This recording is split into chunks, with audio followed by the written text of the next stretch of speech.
Hello बच्चों, नमस्कार। स्वागत है आपका अपने यूट्यूब चैनल जीएस फीलिया पे।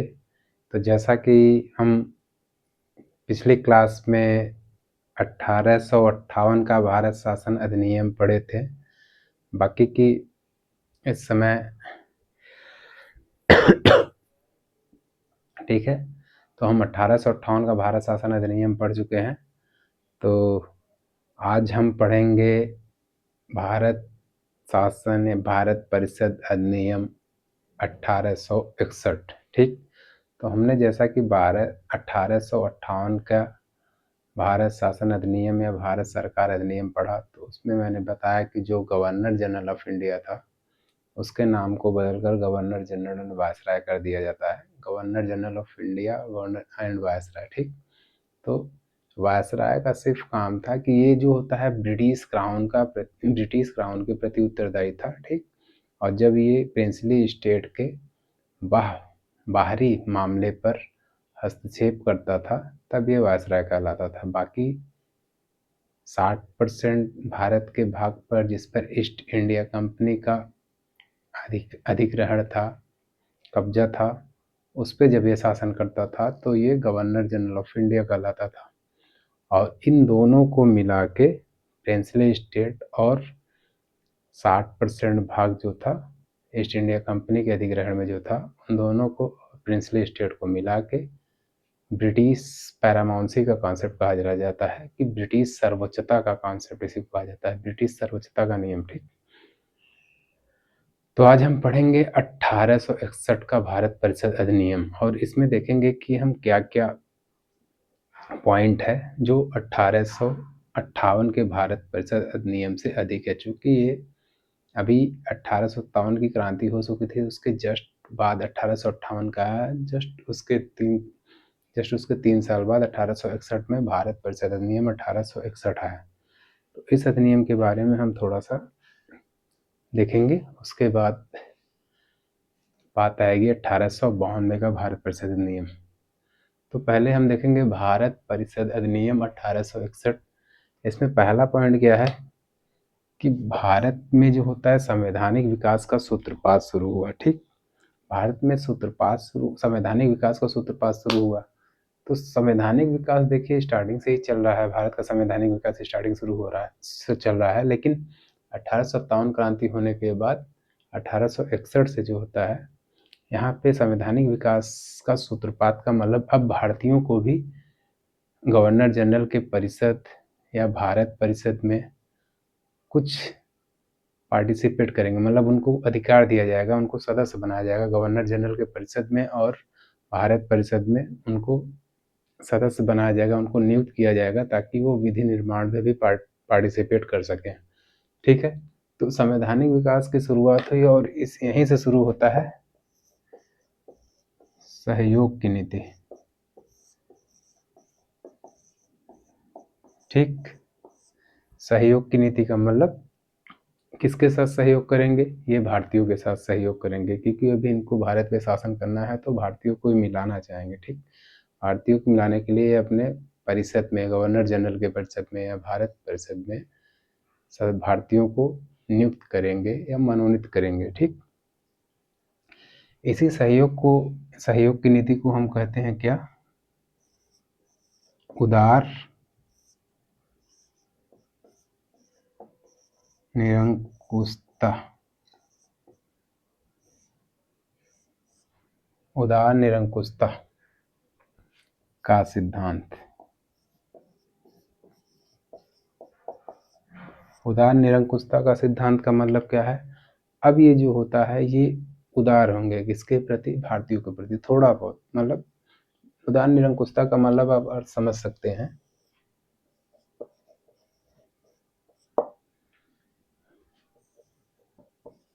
उदार निरंकुशता का मतलब भारतीयों के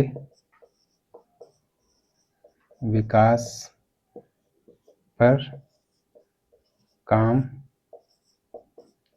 किया जाए, लेकिन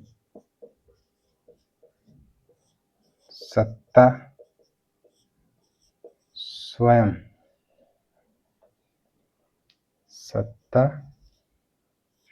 स्वयं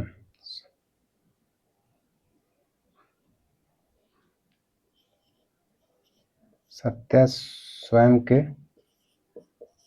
पास रखना है। ठीक, अभी करेंगे क्या कि भारतीयों के विकास के लिए तो काम करना करेंगे, लेकिन सत्ता अपने पास रखेंगे। इसी को उदार निरंकुशता कहा जाता है, मतलब जो मेन पावर है वो अपने पास रखेंगे। और इसी उदार निरंकुशता के तहत कुछ भारतीयों को, ठीक, इसी उदार निरंकुशता के तहत कुछ भारतीयों को, कुछ क्या, 3, मतलब भारत परिषद में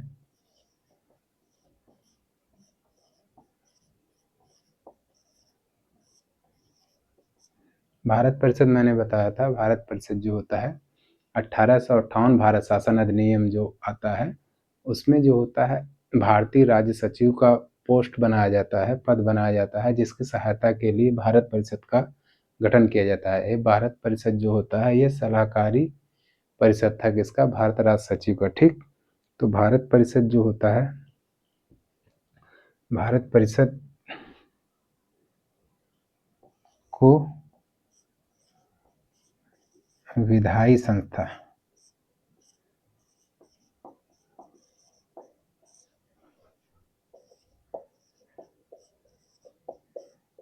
बना दिया गया। अभी जो भारत परिषद था उसको विधायी संस्था बना दिया गया, और मैंने बताया था कि विधायी संस्था वो होती है जो विधि का निर्माण करती है। तो अब जो ये भारत परिषद है ये भारतीय, मतलब भारत में जितने भी भारतीय प्रजा है या ब्रिटिश नागरिक है उनके लिए वो नागरिकता, प्रजा और नागरिक में भी अंतर थोड़ा होता है। तो भारतीय प्रजा जो थी या ब्रिटिश नागरिक था, या फिर प्रिंसली स्टेट, मतलब प्रिंसली स्टेट के लिए भी ये कानून बनाते थे। कौन, भारत परिषद अब कानून बनाएगा इनके लिए। तो भारत परिषद को विधायी संस्था बना दिया गया, किसके तहत, 1861 भारत शासन अधिनियम के तहत। ठीक, इतना समझ में आया तो आप नोट कर सकते हैं, बाकी मैं हटा रहा हूँ इसे।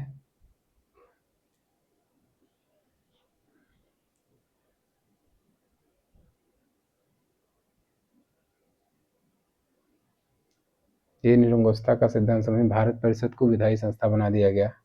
अब इसे हटा रहा हूँ, मैं दूसरा पॉइंट बताता हूँ।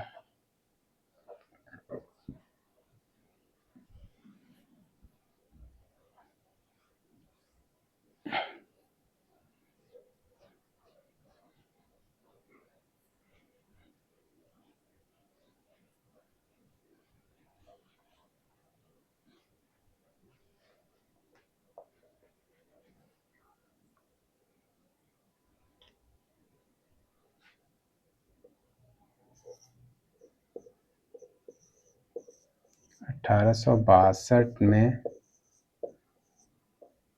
लॉर्ड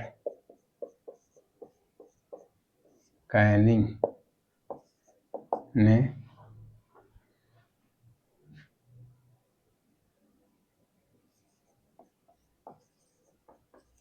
विधान परिषद में 3 भारतीयों को मनोनीत किया। मतलब विधान परिषद में जो लॉर्ड कैनिंग जो था वो अपने विधान परिषद में 3 भारतीयों को मनोनीत करता है। ठीक, अब ये 3 भारतीय कौन थे, पहले थे पटियाला के महाराज, पटियाला के महाराज, दूसरे थे बनारस के राजा, और तीसरे थे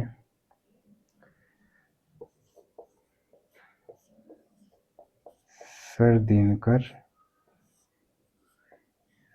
राव। विधान परिषद में कौन 3 भारतीय थे, यही थे। मैंने बताया कि अब ये सहयोग की नीति को फॉलो करेंगे, उदार निरंकुशता को कॉन्सेप्ट को फॉलो करेंगे। तो उसके तहत ये अब लॉर्ड कैनिंग जो होता है गवर्नर जनरल अपने परिषद में 3 भारतीयों को मनोनीत करेगा, जिसमें पटियाला के महाराजा होंगे, बनारस के राजा होंगे और सर दिनकर राव होंगे। ठीक, 3 भारतीयों की, ये इंपॉर्टेंट क्वेश्चंस है। किन 3 भारतीयों को 1861 भारत परिषद अधिनियम के तहत विधान परिषद में मनोनीत किया गया बाई लॉर्ड कैनिंग के द्वारा? तो उन तीनों का नाम ये है, इन तीनों का नाम दे देगा या क्वेश्चन ऐसे पूछेगा, किस भारतीय को 1861 भारत परिषद अधिनियम के तहत भारतीय विधान परिषद में मनोनीत नहीं किया गया? इन तीनों का नाम दे देगा, एक अदर दे देगा, जो अदर रहेगा वही रहेगा, बाकी ये तीनों रहेंगे। ठीक, तो इसको नोट करना हो तो कर लीजिए, बाकी मैं आगे बता रहा हूँ आपको।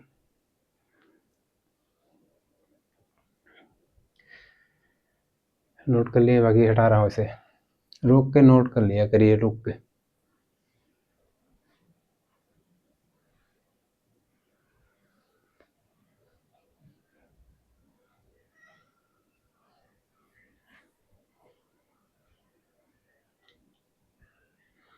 तीसरा पॉइंट क्या है? गवर्नर जनरल विधायी कार्यों हेतु नए प्रांतों का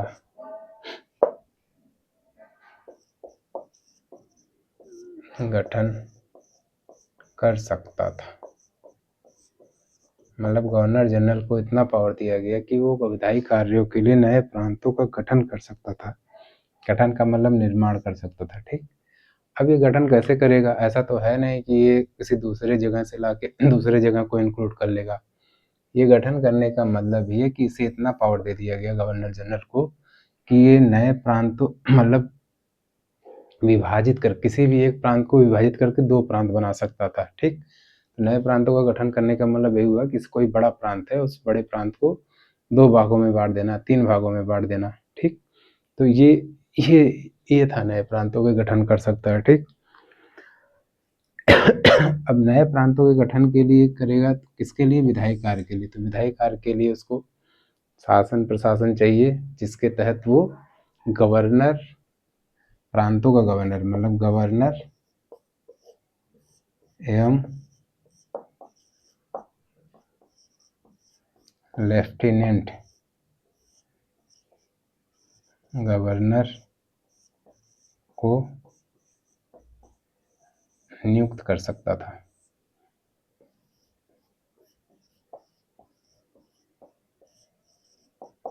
अब नए प्रांतों का गठन करेगा तो उसके लिए भाई उसके शासन प्रशासन के लिए लोग चाहिए, तो उसके लिए प्रांतीय गवर्नर और लेफ्टिनेंट गवर्नर को नियुक्त कर सकता था। ठीक, इसके पास इतना पावर दे दिया गया।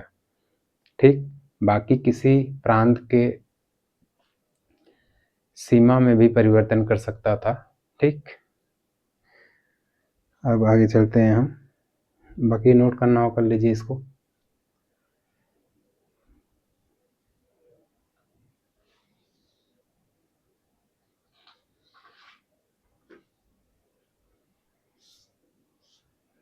चौथा पॉइंट जो है सबसे इम्पोर्टेंट हटा रहा हूं मैं, इसको नोट करना होगा कर लीजिएगा। हाँ,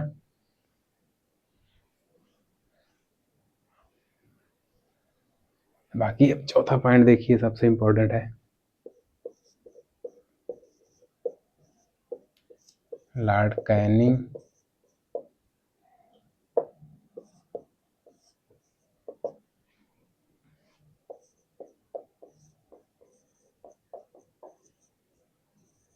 पोर्टफोलियो, लॉर्ड कैनिंग ने पोर्टफोलियो व्यवस्था को लागू किया। लॉर्ड कैनिंग का मतलब governor general of India and viceroy. ठीक, तो इसने इस एक्ट के तहत पोर्टफोलियो व्यवस्था को लाया। पोर्टफोलियो व्यवस्था क्या था? पोर्टफोलियो का मतलब होता है विभागीय व्यवस्था। मतलब जैसे हमारे यहाँ गृह विभाग है, रक्षा विभाग है, स्वास्थ्य विभाग है, जस्ट वैसे विभागीय व्यवस्था लाया। विभागीय व्यवस्था का मतलब भिन्न भिन्न विभाग, भिन्न भिन्न विभाग, भिन्न भिन्न लोगों को दिया गया। ठीक है, मतलब कई विभाग बनाया और उस विभाग को कई लोगों को दे दिया, क्योंकि अब जो होता है शासन प्रशासन इनको बढ़ा रहे थे अपना, कहीं ना कहीं ये डिसेंट्रलाइजेशन का कॉन्सेप्ट कहा जा सकता है, क्योंकि ये अब अपने पास पूरा पावर ना रखकर, गवर्नर जनरल अपने पास पूरा पावर ना रखकर उस पावर को डिस्ट्रीब्यूट भी कर रहा था छोटे लेवल पे। ठीक, तो क्योंकि अभी तक गवर्नर जनरल के पास पूरे पावर होते थे, लेकिन अब वो भिन्न भिन्न विभाग भिन्न भिन्न लोगों को भी देगा। ठीक है, जो भी इस विभाग के प्रति जो भी शासन करेगा वो इसके प्रति उत्तरदायी होगा। तो भिन्न भिन्न विभाग भिन्न भिन्न लोगों को दिया गया। ठीक, और यहीं से जन्म लेता है भारत में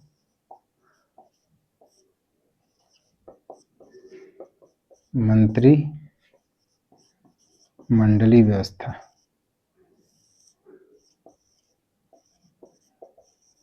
यहीं से स्टार्ट होता है भारत में क्या, मंत्रिमंडलीय व्यवस्था। मंत्रिमंडलीय व्यवस्था वही जैसे आज देखते हैं मंत्रिमंडल का गठन होता है, उस मंत्रिमंडल में कई कैबिनेट मंत्री होते हैं। ठीक है, जैसे गृह मंत्रालय किसी के पास है, रक्षा मंत्रालय किसी के पास है, स्वास्थ्य मंत्रालय किसी के पास है, शिक्षा विभाग किसी के पास है। तो यहीं से मंत्रिमंडलीय व्यवस्था का शुरुआत हुआ। कब से, 1861 भारत शासन अधिनियम से। और यहीं से पोर्टफोलियो सिस्टम ही मंत्रिमंडल सिस्टम है। पोर्टफोलियो सिस्टम हम लोग के यहाँ भी वही वही मंत्रिमंडलीय व्यवस्था है। ठीक है, जब ये किया जाएगा तो जाहिर सी बात है इसी इसी मंत्रिमंडल की वजह से अब भारत में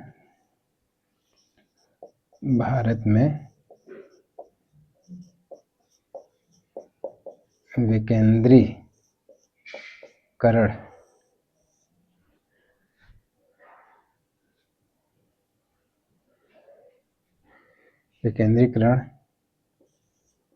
के प्रक्रिया को अपनाया गया। विकेंद्रीकरण का प्रक्रिया क्या है, मतलब अब जो होता है, जो पावर है, सत्ता का जो पावर है, सत्ता की जो, वो एक जगह ना रहकर फैल रहा है। बल्कि मतलब मैंने पढ़ाया था 1773 का रेगुलेटिंग एक्ट, जिसमें बताया था कि गवर्नर ऑफ बंगाल को गवर्नर जनरल ऑफ बंगाल बना दिया जाता है और उसके अधीन मद्रास और बॉम्बे प्रेसिडेंसी उसके अधीन कर दिया जाता है। अब गवर्नर जनरल ऑफ बंगाल जो भी एक्ट, जो भी नियम लागू करेगा वो मद्रास और बम्बई दोनों पे लागू होंगे। तो वहाँ क्या था, सेंट्रलाइजेशन का प्रोसेस था। फिर 1833 में और ज़्यादा सेंट्रलाइजेशन का प्रोसेस आता है, क्योंकि अब भारत में जो होता है गवर्नर ऑफ बंगाल को गवर्नर जनरल ऑफ इंडिया बना दिया जाता है। और गवर्नर जनरल ऑफ इंडिया पूरे भारत के लिए विधि निर्माण का कार्य करने लगा, कानून बनाने लगा। ठीक है, पूरे पूरे पूरे पे शासन करने लगा। तो लेकिन यहाँ से क्या होगा, यहाँ से जो होगा वो पावर जो होता है नीचे स्तर पे जाएगा, मतलब टॉप टू, अगर ये टॉप पे बैठा है और ये बॉटम है तो टॉप टू बॉटम पावर आएगा। ठीक, पावर जो होता है टॉप टू बॉटम आएगा, मतलब ये governor general of India and viceroy है, तो ये बॉटम पे जो भी अधिकारी होंगे उनको भी पावर मिलेगा, मतलब पावर शेयरिंग का कॉन्सेप्ट होगा यहाँ पे। तो विकेंद्रीकरण की प्रक्रिया को भी अपनाया गया। क्यों, पोर्टफोलियो सिस्टम है, पोर्टफोलियो सिस्टम से मंत्रिमंडलीय व्यवस्था है, मंत्रिमंडलीय व्यवस्था से विकेंद्रीकरण का सिद्धांत। ठीक है, विकेंद्रीकरण की प्रक्रिया को, ठीक, बाकी नोट करना चाहे कर ले, आगे मैं बता रहा हूँ।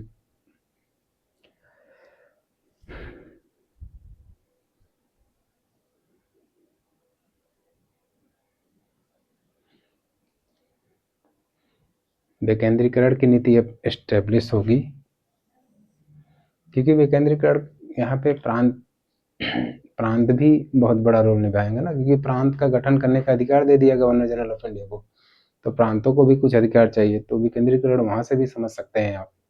ठीक है, जैसे इस समय हमारे यहाँ विकेंद्रीकरण की व्यवस्था है, जैसे ये है केंद्र, मोदी सरकार,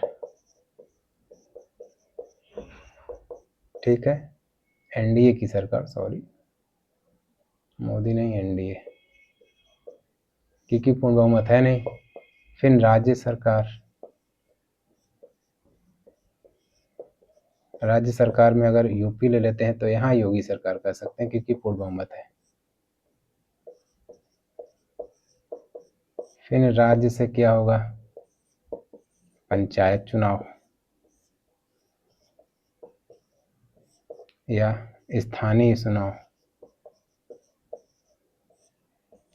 स्थानीय चुनाव में ही पंचायत चुनाव आ जाता है और जो चेयरमैन का चुनाव होता है वो भी आ जाता है। ठीक है, तो ये पंचायत व्यवस्था में पढ़ेंगे। तो देखिए जो पावर है वो शेयरिंग है, पावर बढ़ रहा है, केंद्र के पास कुछ पावर है, राज्य के पास भी है, और पंचायत चुनाव के पास भी कुछ, मतलब स्थानीय व्यवस्था जो है यहाँ भी कुछ पावर दिया जाता है इनको। ठीक, तो ये हम पंचायती राज व्यवस्था पढ़ेंगे तो उसमें पढ़ेंगे डिटेल पावर पावर का गेम क्या है। ठीक है, पावर कैसे ऊपर से नीचे तक आता है। बाकी आप विकेंद्रीकरण प्रक्रिया को अपना के यहाँ तक अगर नोट कर लिए तो इसको हटाओ, मैं आगे बताता हूँ और क्या है। अब जैसे ही यहाँ विकेंद्रीकरण की प्रक्रिया को अपनाया जाएगा, इसके तहत जो होता है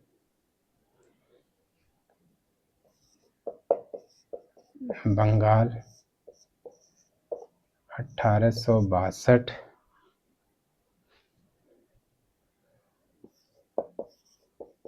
पंजाब 1897, ठीक है,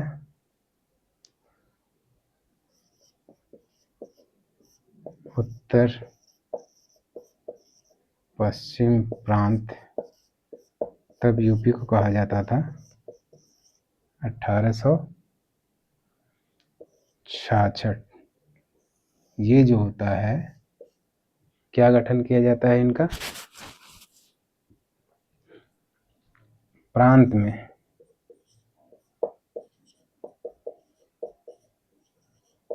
विधान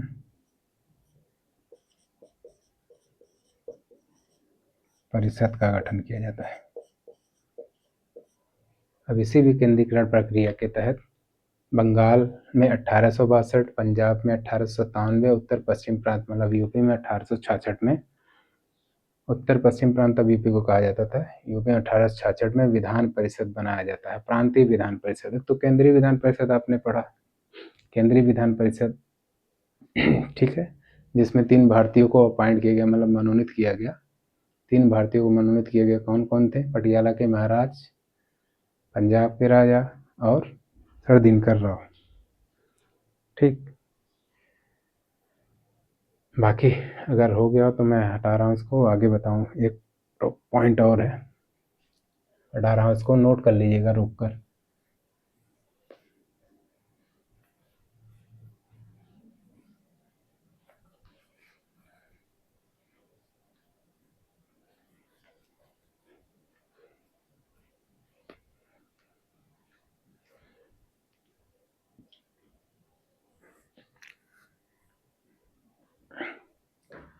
पांचवा क्या है, गवर्नर जनरल को वीटो एवं अध्यादेश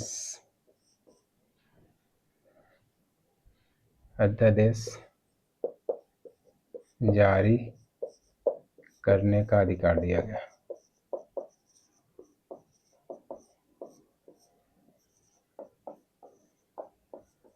ठीक है, गवर्नर जनरल को वीटो एवं अध्यादेश जारी करने का अधिकार दिया गया। अब वीटो और अध्यादेश क्या है, हालांकि इसके डिटेल के बारे में हम जब राष्ट्रपति के बारे में पढ़ेंगे, ठीक है, तब यहाँ पर डिटेल स्टडी होगी, लेकिन थोड़ा सा जान लीजिए अब वीटो और अध्यादेश में अंतर क्या है।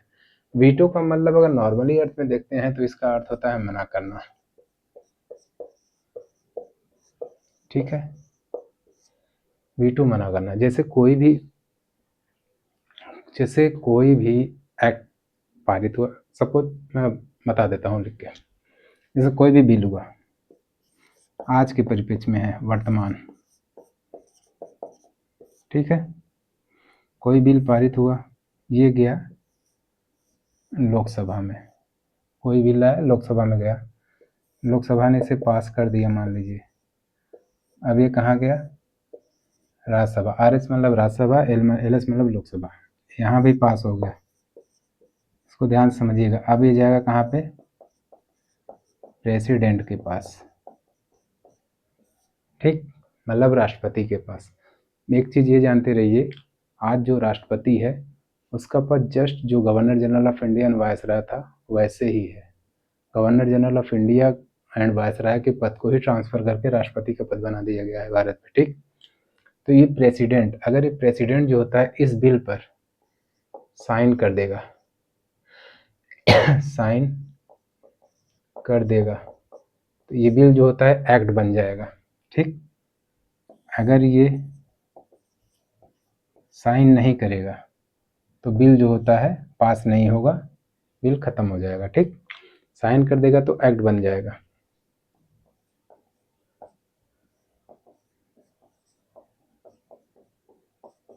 साइन नहीं करेगा तो ये बिल खत्म हो जाएगा। जस्ट उस समय क्या था, उस समय मतलब जिस समय की बात हो रही है 1861 भारत शासन अधिनियम की, कोई बिल है वो कहाँ गया, विधान परिषद में, विधान परिषद ने इसको पास कर दिया मान लीजिए, और ये कहाँ गया, गवर्नर जनरल के पास गया। अब गवर्नर जनरल, इसमें दो कंडीशन, अगर ये साइन कर देगा, साइन कर दिया तब तो ये बिल पास हो गया, एक्ट बन गया, एक्ट बन गया। अगर साइन नहीं किया तो यही क्या मतलब था, वीटो, मतलब उसने मना कर दिया, ठीक, यही मतलब था वीटो। हालांकि वीटो के बारे में हम जब राष्ट्रपति पढ़ेंगे तो कई वीटो पढ़ेंगे, हालांकि यहाँ भी ज़रूरत नहीं है, क्योंकि यहाँ जितना, देखिए कोई भी चीज़ समझने के लिए आपको जिस टॉपिक में जितना बताया जाए उतना ही इनफ होता है, क्योंकि दूसरा टॉपिक बताने लगे तो इस टॉपिक से भटक सकता है आदमी, टाइम ज़्यादा लग सकता है। तो आप जो भी टॉपिक पढ़ाया जा रहा है उससे रिलेटेड जितने भी एसेंशियल चीज़ें, जितने भी ज़रूरी चीज़ें वो आपको बताया जा रहा है, ठीक। बाकी जो टॉपिक आएगा उसको बताया जाएगा डिटेल, ठीक। तो अगर ये साइन नहीं करेगा, साइन नहीं किया तो यही वीटो हो जाता था, तो ये वीटो का कॉन्सेप्ट था। अब अध्यादेश देख लेते हैं आप, तो इसके हटा दे फिर अध्यादेश बताएं, अगर नोट करना हो तो कर लीजिएगा। वीटो का मतलब नॉर्मली मना करना होता है, ठीक, तो इसको हटा रहे हैं हम और आगे चल रहे हैं। अध्यादेश देखिएगा,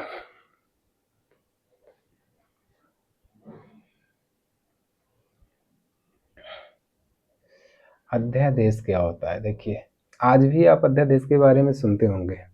आर्टिकल 123 के तहत राष्ट्रपति अध्यादेश लाता है और आर्टिकल 213 के तहत राज्यपाल किसी भी राज्य में अध्यादेश लागू कर सकता है, ला सकता है। अध्यादेश क्या है, कोई ऐसा एक्ट, कोई ऐसा बिल जो इमरजेंसी में लाया जाए, कोई जरूरी बिल है उसको पास करना है और उस समय सदन का कोई एक सत्र नहीं चल रहा है, वो ही अध्यादेश होता है। वो राष्ट्रपति से सिग्नेचर करा लिया जाता है और वो अध्यादेश बन जाता है। हालांकि ये टेम्पोररी एक्ट होता है, इसकी मैक्सिमम ड्यूरेशन, जो मैक्सिमम सीमा होती है 6 महीने 6 सप्ताह तक चलती है, लेकिन ठीक है 6 महीने 6 सप्ताह चलती है, ठीक। तो हम देखते हैं अध्यादेश क्या है, वर्तमान के परिप्रेक्ष्य में देखते हैं। कोई बिल है, लोकसभा राज्यसभा, ठीक, मान लीजिए लोकसभा सत्र में है, इन दोनों में से कोई भी एक,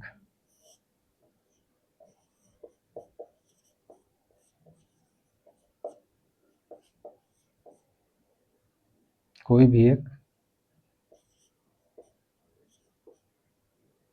कोई भी एक सत्र में नहीं है, ठीक।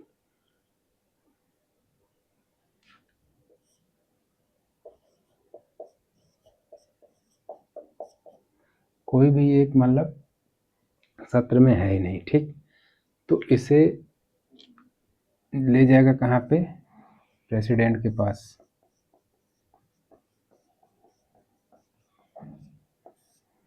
ये तो राज्यसभा या तो लोकसभा सत्र में नहीं है, उसके बावजूद भी इस बिल को ढका के, सपोज अगर लोकसभा है यहाँ और ये नहीं है तो ये डायरेक्ट कहाँ चला जाएगा, राष्ट्रपति के पास।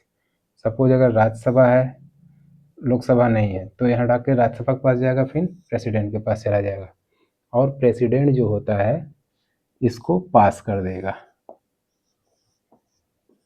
साइन का मतलब पास कर देगा। जैसे ही ये पास होगा यही अध्यादेश कहलाता है, ठीक।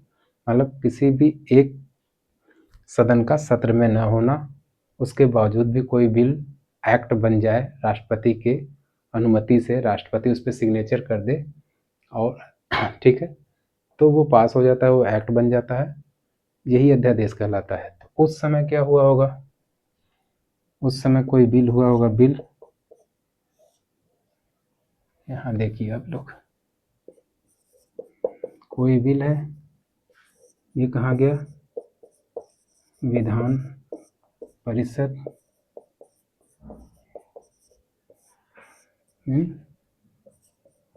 गवर्नर जनरल, ठीक। अब विधान परिषद मान लीजिए सत्र में नहीं, ये बिल डायरेक्ट कहाँ चला गया, गवर्नर जनरल। हालांकि गवर्नर जनरल बिना विधान परिषद से पूछे इस बिल पे साइन कर दे, मतलब पास कर दे, मतलब उसे विधान परिषद से पूछने की जरूरत नहीं है, विधान परिषद में वो बिल गया भी नहीं और वो पास हो गया, वही अध्यादेश कहलाता था उस समय ना। उस समय का मतलब 1861 और इस समय का मतलब वर्तमान। तो ये स्पेशली इमरजेंसी में लाया जाता है, कोई ऐसा जरूरी बिल है जो लोकहित के लिए आवश्यक हो, देश के लिए आवश्यक हो, देश के लिए जरूरी हो, वही अध्यादेश आया जाता, तभी अध्यादेश लाया जाता है। क्योंकि इमरजेंसी में हो सकता है कि कोई एक सदन सत्र में ना हो, जब कोई एक सदन सत्र में ना हो तो डायरेक्ट एक सदन के बाद राष्ट्रपति के पास चला जाएगा और उसे पास कर देगा, ठीक। जैसे 2020 में कोरोना के दौरान एक बिल पास हुआ था ऑर्डिनेंस के थ्रू, अध्यादेश के थ्रू, वो था किसान बिल। किसान बिल जो 3 एक्ट आए थे उसमें वही था, इमरजेंसी में पास किया गया था उसे। हालांकि लोगों ने बताया कि वो बहुत ज़्यादा इमरजेंसी, बहुत मतलब इम्पोर्टेंस तो नहीं था, लेकिन फिर भी लाया गया था, उसकी मंशा सरकार जाने। तो आज के लिए 5 पॉइंट मैंने बताया भारत परिषद अधिनियम 1861 के तहत, और बाकी आज के लिए इतना ही। तो अब हम कल मिलेंगे नेक्स्ट टॉपिक के साथ, नेक्स्ट टॉपिक के साथ, और जिसमें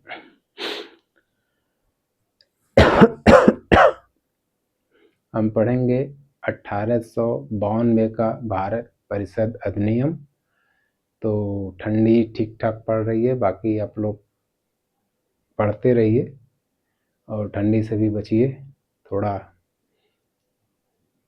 खाने वाने पे ध्यान दीजिए। बाकी आज के लिए इतना ही, तो हम मिलते हैं कल। थैंक यू, धन्यवाद।